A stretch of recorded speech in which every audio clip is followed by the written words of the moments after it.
নমস্কার। Caste certificate সংক্রান্ত এই ভিডিওতে আপনাদের সবাইকে স্বাগত। আপনারা অনেকেই আমার কাস্ট সার্টিফিকেট সংক্রান্ত কিছু ভিডিওতে কমেন্ট করেছেন যে, নামের ভুল বা বাবার নামের ভুল যদি থাকে কি করে সংশোধন করবেন?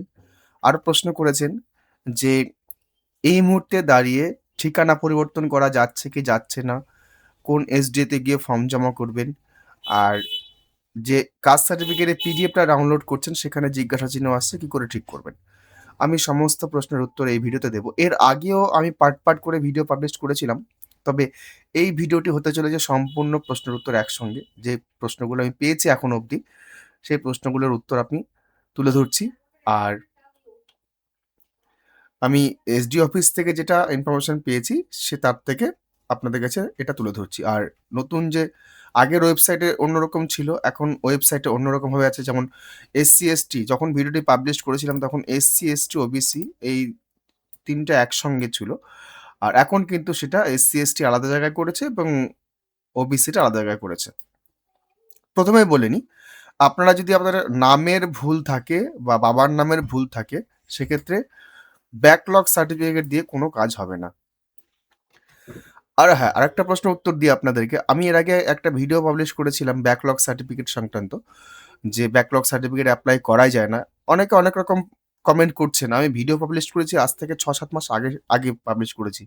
তখন কিন্তু ব্যাকলগ সার্টিফিকেটের জন্য এপ্লাই হতই না। এপ্লাই করতেন আপনারা বা আমিও করে দেখিয়েছি লাইভ অ্যাপ্লিকেশন।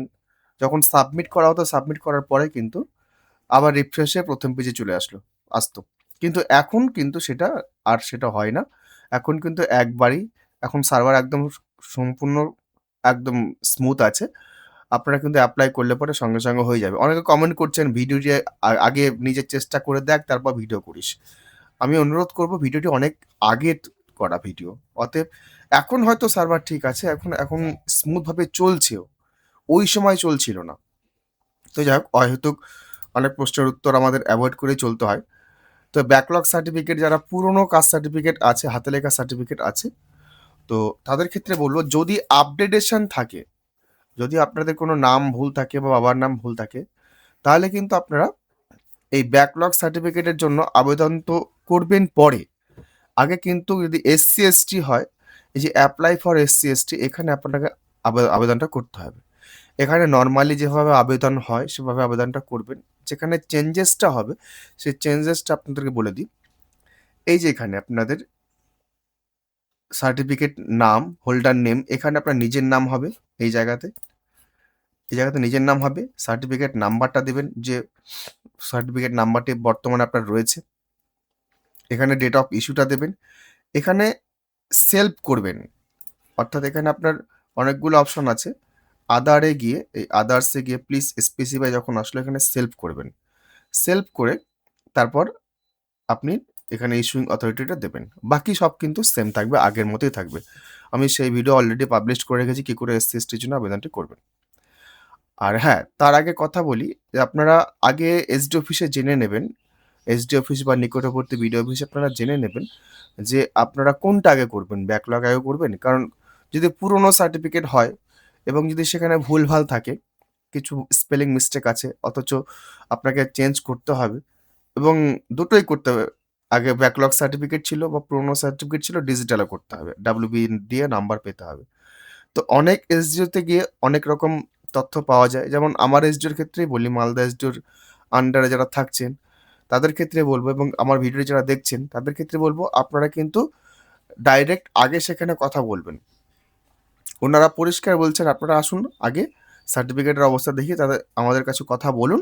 তারপর গিয়ে ব্যাকলগে করবেন, নাকি আপনারা ফ্রেশভাবে অ্যাপ্লিকেশন করবেন এডিটের জন্য বা ভুল সংশোধনের জন্য, সেটা আমরা বলে দেব।" এবার ডকুমেন্টের ব্যাপারে আসি। যদি ভুলভাল থাকে সেক্ষেত্রে কিন্তু আপনার ভোটার কার্ড অথবা প্যান কার্ড অথবা ড্রাইভিং লাইসেন্স এবং সঙ্গে যদি আপনার এডুকেশনাল ডিটেইলস থাকে, মাধ্যমিকের বোর্ড সার্টিফিকেট বা অ্যাডমিট যদি থাকে, সবচেয়ে সেটা অ্যাপ্লিকেবল। বাকি কিন্তু আধার কার্ড দিয়ে নাম চেঞ্জ হবে না।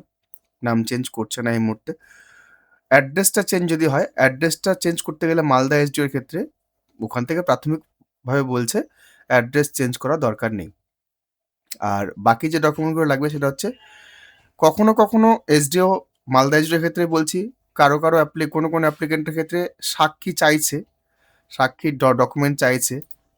আপনাদের ডিজিটাল করতে গেলেও চাইছে, বা এই যে এখানে যখন এডিট করবেন সেখানেও দুজন সাক্ষীর নাম এবং ডকুমেন্ট চাইছে। আবার কখনো কখনো বলছে না, না হলেও চলবে। কিন্তু অ্যাপ্লাই যখন করবেন, অ্যাপ্লাই করতে গেলে কিন্তু দুজন সাক্ষীর এখানে নাম এবং অ্যাড্রেস দিতে হবে আপনার এলাকার, যদি এডিট করতে হয় আপনাকে। এবং সেই ডকুমেন্টের নিচে তাদের সাইন রাখতে হবে, আপনার ডকুমেন্টের উপরে আপনার সাইন লাগবে। আর বংশ তালিকা, যেহেতু আপনার নিজের কাস্ট সার্টিফিকেট রয়েছে, সেক্ষেত্রে বংশ তালিকা হয়তো না হলেও চলবে। আমি আবারও বলছি, এসডিওতে গেলে সেটা পরিষ্কার বুঝতে পারবেন আপনারা। আমাকে আরও অনেকে প্রশ্ন করেছেন, ব্যাকলগ সার্টিফিকেটের জন্য বহুদিন আগে অ্যাপ্লাই করেছেন কিন্তু জমা করেননি। জমা না করলে কিন্তু কোনো লাভ নেই, আপনাকে কিন্তু সেখানে গিয়ে জমা করতে হবে। জমা করে সেখানে আপনাকে, যদি SC ST হয় সেক্ষেত্রে কিন্তু আপনাকে একটা ডিজিটাল নাম্বার দেওয়া হবে। এর বাইরে কোনো কিছু কিন্তু দেওয়া হবে না, শুধুমাত্র নাম্বারই প্রোভাইড করা হবে। আপনার যদি কোনো চেঞ্জেস, নাম এবং বাবার নামের ক্ষেত্রে চেঞ্জেস কিছু না থাকে। মালদা এসডির ক্ষেত্রে বলছে অ্যাড্রেস চেঞ্জ করতে চাইলে অ্যাড্রেস চেঞ্জ করার কোনো প্রয়োজন নেই, এটা বলছে। কিন্তু যদি বলেন যে কাস্ট সার্টিফিকেট দিয়ে আমি অন্য কিছু অ্যাপ্লাই করব, বা ভোটার কার্ড অ্যাড্রেস চেঞ্জ করব, বা আধার কার্ড অ্যাড্রেস চেঞ্জ করব, সেক্ষেত্রে হয়তো কথা শুনতে পারে এবং আপনার আপডেটের অ্যাপ্লিকেশন নিতে পারে। আবার এই ব্যাকলগ সার্টিফিকেট অ্যাপ্লাই করেছেন বহুদিন আগে, জমা করেননি, ভাবছেন অনলাইনে হয়তো আপডেট হয়ে যাবে, এটাও কিন্তু নয়। আপনাকে গিয়ে ম্যানুয়ালি সাবমিট করতে হবে ডকুমেন্ট, সেখানে ভেরিফাই করাতে হবে আপনার সার্টিফিকেটটা অ্যাকচুয়ালি আছে। ভেরিফাই করিয়ে এসে আপনাকে একটা রিসিপ্ট দেবে, সেখানে রিসিভ করে এসে আপনাকে 15 দিন পরে আবার ফেরত যেতে হবে সেখানে, যদি আপনার নাম্বারটি জেনারেট না হয়। আর অনলাইনে চেক করবেন, আর নাম্বার জেনারেট হয়ে গেলে নাম্বারটি আপনাকে প্রিন্ট আউট করে রাখতে হবে, নতুন কোনো সার্টিফিকেট কিন্তু পাবেন না।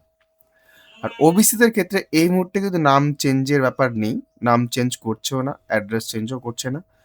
এটা হচ্ছে লাস্ট উইকের খবর, আমি পরবর্তীকালে কি হয়েছে বলতে পারবো না। আর এনসিএল এর ক্ষেত্রে বলি, এনসিএল এর ক্ষেত্রে আপনার এনসিএল তখনই দেবে যদি আপনার ওবিসি রিভ্যালিডেশন হয়ে গিয়ে থাকে, নাহলে কিন্তু এনসিএল আপনাকে প্রোভাইড করা হবে না। যদি আপনি এনসিএল এর জন্য আবেদন করেও থাকেন, আপনাকে সেখানে গিয়ে বলা হবে যে আগে রিভ্যালিডেশন করুন, অ্যাপ্লাই ফর ফেস এই রিভ্যালিডেশন, এটা স্টেট ওবিসি এনসিএল, এটা আপনাকে করতে হবে, তারপরে কিন্তু সেন্ট্রালের জন্য আপনি আবেদন করতে পারবেন। আর ওবিসির সংক্রান্ত সমস্ত সার্টিফিকেট ডাউনলোড কিন্তু এখানেই হবে। আর SC ST কার্ড সংক্রান্ত সমস্ত সার্টিফিকেট ডাউনলোড এই SC ST কার্ডের যে ডাউনলোড পোর্টাল আছে সেখান থেকে হবে। দুটো ভিন্ন জায়গা কিন্তু। এই হচ্ছে সম্পূর্ণ প্রসিডিওর। এবার আপনি চলে যাই যে পিডিএফটা যেটা ডাউনলোড হচ্ছে সেখানে জিজ্ঞাসা চিহ্ন কেন আসছে, কি করে সেটা সলিউশন করবেন। এটা একটা NCL certificate, central NCL certificate. এই NCL সার্টিফিকেটটা অ্যাপ্লাই করা হয়েছিল রিভ্যালিডেশনের পরে, সেক্ষেত্রেও কিন্তু আপনাকে দেখিয়ে দিই রাইট চিহ্ন কি করে নিয়ে আসতে হয়। এই দেখুন এখানে রাইট চিহ্ন এসছে, এখানে কিন্তু সঙ্গে সঙ্গে রাইট চিহ্ন আসে না। রাইট চিহ্ন আনতে গেলে আপনাকে কিন্তু অবশ্যই অ্যাডোব রিডার যেটা রয়েছে আপডেটেড এবং প্রো ভার্সন থাকতে হবে, আপডেটেড অথবা প্রো ভার্সন।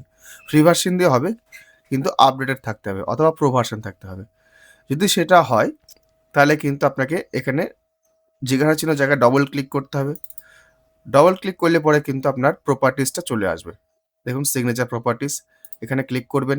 ক্লিক করলে শো সিগনেচার সার্টিফিকেট, এখানে ক্লিক করুন।